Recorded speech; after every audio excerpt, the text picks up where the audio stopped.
గుండె జారి గల్లంతైంది. ఇది అందరికీ మళ్ళీ నెక్స్ట్ స్టెప్ ఇచ్చింది, పీక్ స్టేజ్లో స్కై రేంజ్లో తీసుకెళ్ళింది. కానీ నన్ను ఒకేసారి స్కైని టచ్ చేసింది.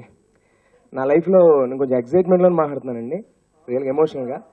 వై బికాజ్ సక్సెస్ ఇంత హ్యాపీగా ఉంటుంది, కష్టపడితే దాని ఫలితం ఇలా ఉంటుందనడానికి తార్కాణం ఈ సినిమా. నేను చాలా సినిమాలు పనిచేశానండి, అంటే నాకు ఎక్కువ అనుభవం లేదు, చాలా చిన్న ఆర్టిస్ట్ని. బట్ టీం వర్క్ అంటే ఏంటి అంటే ఇదే సినిమా. టీం వర్క్ చేస్తే ఇలా ఉంటుంది, సక్సెస్ ఎలా ఉంటుంది అనడానికి నితిన్ గారు, సుధాకర్ రెడ్డి గారు, డైరెక్టర్ గారు, హర్షవర్ధన్ గారు, వీళ్ళ నలుగురు నన్ను కూర్చోబెట్టి సీన్ ఇచ్చి నీకేమైనా ఐడియా ఉంటే చెప్పు అని చెప్పి నాతో చెప్పి వాళ్ళు నాకు నేర్పి చేయించుకోవడం వల్ల వచ్చింది తప్పితే నాట్ ఓన్లీ నా ఒక్క టాలెంట్ ఏమాత్రం కాదు. హర్షవర్ధన్ గారు, డైరెక్టర్ గారు, నితిన్ గారు చెప్పిన మెలకువలతో నేను అంత బాగా చేయగలిగాను. ఈ రోజు నాకు మంచి బ్రేక్ వచ్చిందని అనుకుంటున్నాను. ఖాళీ లేదండి, ఇప్పుడు కూడా ఈ సినిమా వల్ల షూటింగ్కి వెళ్ళి ఇక్కడ ప్రెస్ మీట్కి రావడానికి లేట్ అయింది. ఇంకేం మాట్లాడాలో తెలియట్లేదు. మా అమ్మ నాన్న ఏదో ఏడ్ చేస్తున్నారు నా సక్సెస్కి, హ్యాపీనెస్ తట్టుకోలేక. నాకు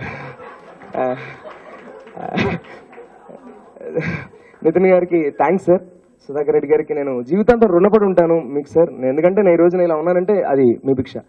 and one more thing, Harshavardhan గారు ఆయన డైలాగ్స్ నన్ను చాలా మంచి పేరు తీసుకొచ్చాయి. నా ఫ్రెండ్స్ అంతా ఏంట్రా అసలు ఆ సినిమా సెకండ్ హాఫ్లో ఒక సముద్రం వేవ్ పాస్ అవుతుంది థియేటర్లో నీ సీన్ వస్తాయని చెప్పి చెప్తున్నారు.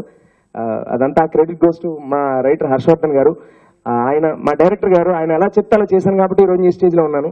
వీళ్ళందరికీ ఎవరికి ఎంత చెప్పినా నేను ఇంకా అనూప్ గారు నాకు నా బ్యాక్గ్రౌండ్ నేను చేసినప్పుడల్లా ఆయన ఇచ్చిన మ్యూజిక్కి నేను ఎక్కడికి వెళ్ళిపోయానండి. అదనమాట. Okay, thank you. అసలు అమెరికా